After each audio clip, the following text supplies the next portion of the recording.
Imagine your income doubled tomorrow. Not slowly, not after 10 years.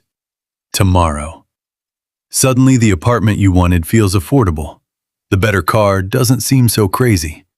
You can eat at better restaurants, take better vacations, and buy things you used to tell yourself you couldn't afford. For a while, you feel like you finally made it.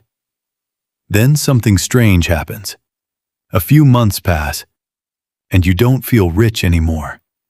Your income is higher, your lifestyle is better, but somehow you still feel like you need more.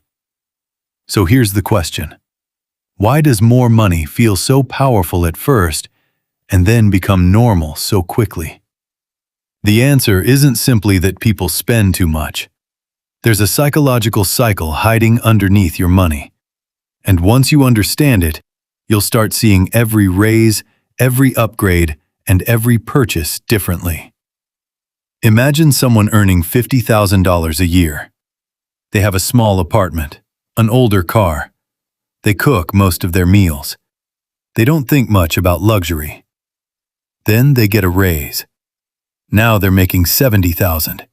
And suddenly, everything changes. They move into a better apartment. They finance a newer car.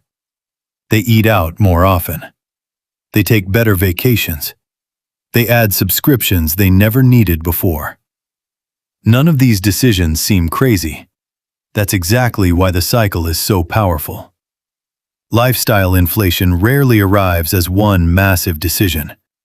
It arrives quietly, one upgrade at a time. A slightly better apartment, a slightly better car, a few more dinners, a few more subscriptions, a few more things that used to feel special until they become normal. And suddenly, that $20,000 raise doesn't feel like $20,000 anymore. It feels like a new lifestyle. But here's where it gets even more interesting. Your brain adapts.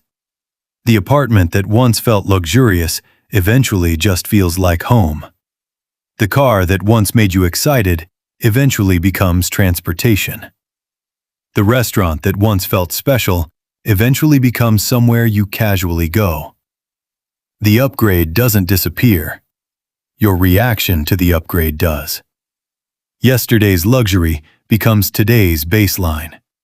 And once today's baseline becomes normal, your brain starts looking for tomorrow's upgrade.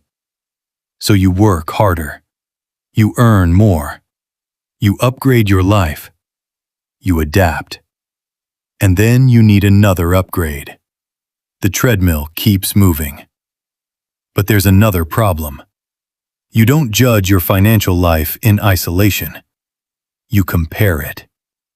Imagine you make $100,000 a year. That sounds like a lot, until your friends make $150,000. Then you see someone online making $300,000. Someone buys a house you can't afford. Someone shows off a luxury vacation. Someone gets a new car.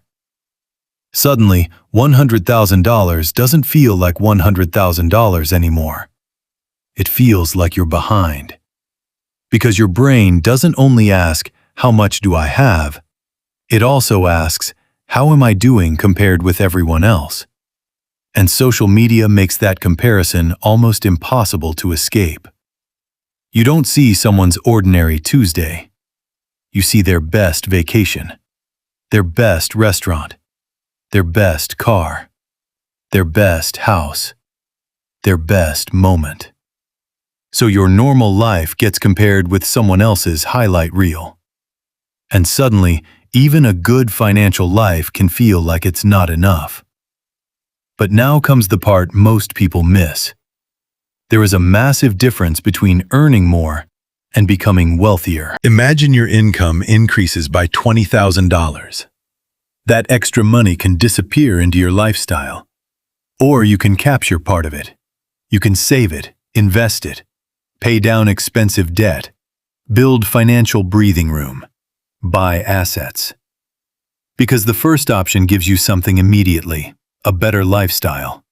The second gives you something much less visible, freedom.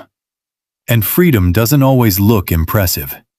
It can look like leaving a job you hate, handling an emergency without panic, taking time off when you need it, having enough savings to say no, sleeping better because one unexpected bill won't destroy your life. That's a completely different definition of being rich. Someone can earn $200,000 a year and still have almost no financial flexibility. Another person can earn less, but have savings, investments, low debt, and low fixed expenses. So who is actually richer? Income tells you how much money comes in.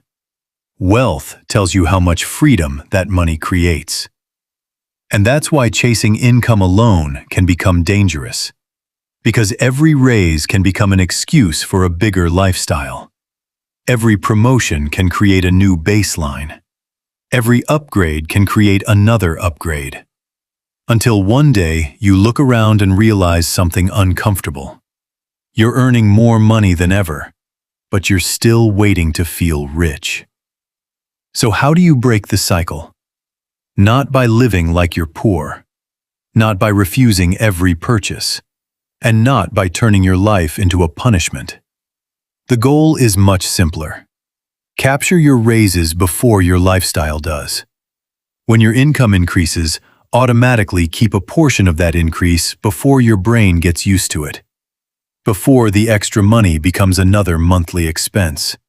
Because once the extra money becomes part of your lifestyle, giving it back feels like losing something. But if part of every raise quietly becomes savings or investments, your lifestyle can improve while your financial freedom improves even faster. And that's the difference between looking richer and actually becoming richer. Because maybe the goal was never to reach some magical income number where you finally say, "I'm rich." Maybe the real goal is to reach a point where your money gives you choices, where an emergency doesn't destroy you, where you're not constantly comparing yourself with everyone else, where your lifestyle doesn't require every dollar you earn, and where earning more doesn't automatically mean needing more. Because if every raise creates a bigger lifestyle, you can spend your entire life climbing without ever feeling like you've arrived. But if every raise also buys you freedom, something changes. You stop running on the treadmill, and eventually you realize something most people never learn. Being rich isn't necessarily about having the most expensive life. It's about having more control over your life. Because the best thing your money can buy isn't another car, another vacation, or another upgrade.